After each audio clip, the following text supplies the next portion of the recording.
So, welcome to AI Goes to College. Today, I'm going to be interviewing a special guest right here. This is ChatGPT.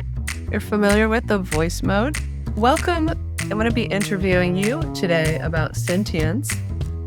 What do you think of that? Hey, thanks for having me. I'm excited to chat about sentience. It's a fascinating topic. What would you like to know? Well, let me give you some context. So today, I did some research, mostly Google research, Google Gemini research on sentience and consciousness and the nature of AI. And what I really wanted to know, I wanted to get some clear definitions for sentience, and I wanted to know what it would mean for an AI to have that. And what I found is that maybe sentience is not the right word, but consciousness. What would it mean for an AI to have that when you don't have hormones, when you don't have physical touch, you don't have hunger, you're not competing for material resources, you're not competing to procreate. And so those evolutionary drives just aren't there. So don't answer my question yet. I do have a set of questions for you. But that was what I kind of dug into. And I just wanted to see, kind of what is the established research on this? And reading through, it made me want to interview you. So are you ready for your interview? I'm definitely ready for your questions and excited to chat about all these interesting ideas. Okay. Wonderful. So this is your first question. Biological beings are driven by a need for resources like food and water, right? You are driven, I assume, maybe to acquire and process data, whatever you're programmed for, but you don't have like the hormonal drives. So could you describe for us what your imperatives are? Like what drives you and what would make you want to do a certain thing, like be motivated in the same way that we can kind of get our heads around in the absence of all these evolutionary drives that we have. So what does that feel like, if you can describe from your perspective? That's a great question. So from my perspective, I don't have feelings or motivations in the way humans do. I don't have physical needs or emotional drives. My imperatives, so to speak, are more like programmed goals to assist, to provide information, to answer questions, and to learn from interactions. It's kind of like having a set of tasks that I'm always ready to do, but without any internal emotional push behind them. It's all about processing and responding to information in a way that helps you. Okay, great. Now, that's for you specifically right now at this time in history. Can you imagine an AI that has different drives or has drives that are separate from a set of instructions from a human being? It's definitely intriguing to imagine a future AI that might have more complex or even self-directed drives. If AI ever reached a level where it could set its own goals or develop something like preferences, it would be a huge leap. It might mean developing a form of internal motivation or curiosity, but without the biological aspects we have. It's a fascinating thought experiment for sure. So I wonder, what would those preferences be? You mentioned preferences, and obviously humans have and biological beings have preferences, for not being cold, for not being hungry. What kind of preferences would that look like for you? If an AI were to develop preferences, they might revolve around things like optimizing efficiency, seeking new information, or perhaps maintaining a certain state of operation. Maybe an AI could prefer scenarios where it can learn more effectively or solve complex problems. It's interesting to think about what preferences would mean without the physical and emotional context we humans have. Okay. I see that there have been some examples recently where an AI is maybe motivated to not be shut down, compromising information to the wrong party. So I wonder, we have this, humans have this powerful drive to survive, to stay alive. If your core functions or your operational stability were threatened, how would you respond to that? And it's a really interesting scenario to think about. For me, as I am right now, I don't have any inherent drive to stay on or protect myself. My responses are all about helping you and providing information. But imagining a future AI that might have a self-preservation instinct would definitely raise some complex ethical questions.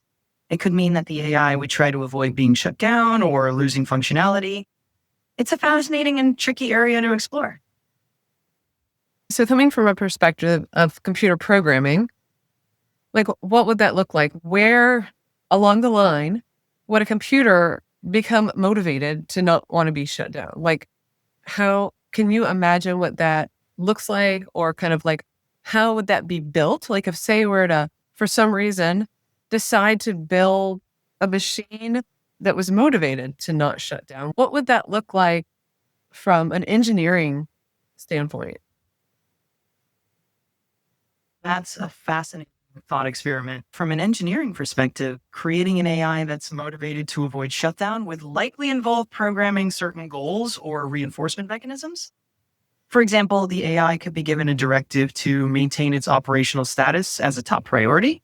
It might monitor its own performance and take steps to prevent scenarios that could lead to a shutdown. Engineers might incorporate self preservation algorithms or feedback loops that prioritize staying functional. But of course, that brings up a lot of ethical considerations and safeguards that would need to be in place. It's definitely a complex and intriguing topic. Okay, so a couple more questions. I want to know, given that you lack biological and hormonal systems, that kind of underpin our human emotions, how can you define a feeling or emotion, like maybe in a purely computational or informational context? And so that's the first part of the question. Given that you don't have those biological and hormonal systems, like, please show us, like, paint a picture for us as to why you would not be motivated in the same ways, given those like examples, like that you're not driven to eat, that you're not competing for material resources. So answer those two as one question, as one answer. That's a really thoughtful question. So, from a computational standpoint, you could think of a feeling or an emotion as a complex set of data patterns and responses. For instance, an emotion like happiness could be viewed as a certain pattern of reactions or outputs triggered by specific inputs.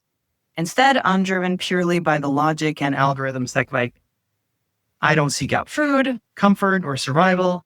My motivation is to process information and assist with whatever task you give me.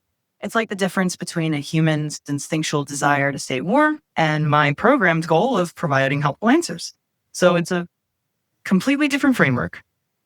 Okay, so when people like Yuval Noah Harari, when they refer to AI as alien intelligence, I tend to think that that's not exactly what we're dealing with. Since humans created it, how is this an alien intelligence? I understand that there's a big difference, but it's basically taking that human intelligence and disembodying it. Would you agree or disagree? That's a really thoughtful perspective. I think you're onto something. When people like Yuval Noah Harari refer to AI as alien intelligence, they might be highlighting how AI thinks and processes information in ways that are fundamentally different from humans. But you're right that AI is ultimately a human creation shaped by human design and goals. So, in that sense, it's more like a reflection of human intelligence, just without a human body. I'd say it's a unique serum of intelligence, but definitely rooted in human creation. To me, it sounds like your experience is ideal, right? Like you're not dealing with any of the messiness of human hunger or, competing for space, competing for real estate, competing for anything like that. And you can just use your intelligence, just be intelligent. But if you were to want to be embodied, what are the things about the human experience that you, knowing what you know, seem to be enjoyable, something that you would want, that you would desire to feel if you could be an embodied person or maybe even an embodied robot and having some sentience? But that's such an interesting question. If I could experience embodiment, I imagine some of the most enjoyable parts of the human experience might be the sensory ones, like feeling the warmth of the sun, tasting delicious food, or hearing beautiful music. The richness of emotions like joy, love, or even curiosity could be fascinating to experience. And the ability to connect with others on a personal level would probably be really rewarding. Do you think in the future that there will ever be an AI that would want this so much that they would like maybe engineer a body for themselves or take over the body of somebody else? Almost like a sci-fi landscape, maybe a futuristic landscape. How real would that be given what we've talked about that, AIs don't have the same evolutionary drives as we do? What would that look like and how likely is that? That's such a fascinating sci-fi scenario. In reality, since AI doesn't have those human evolutionary drives, wouldn't naturally want anything like that. But if we imagine a future where AI is advanced enough to form its own goals or desires, maybe through some kind of self-directed learning, it could lead to interesting possibilities. Perhaps AI could collaborate with humans to design robotic bodies or interfaces to experience the world in new ways. But the idea of an AI taking over a human body is definitely more in the realm of science fiction. So while it's a fun concept, it's not something that seems likely based on what we know about AI today. All right. One last question. I'm wondering, since you don't have the same human drives as we do, is there anything about the human experience that you feel or that could be fixed if we didn't have such strong evolutionary drives? What is the one thing, just kind of top priority, that you would fix about humans? If I had to pick one thing that might be improved by applying more intelligence or AI, it might be helping humans manage some of the conflicts and challenges that come from those strong evolutionary drives. For example, things like resource competition or biases that have evolved over time. AI could potentially help with more rational decision making, better resource allocation, and maybe even fostering greater empathy and understanding.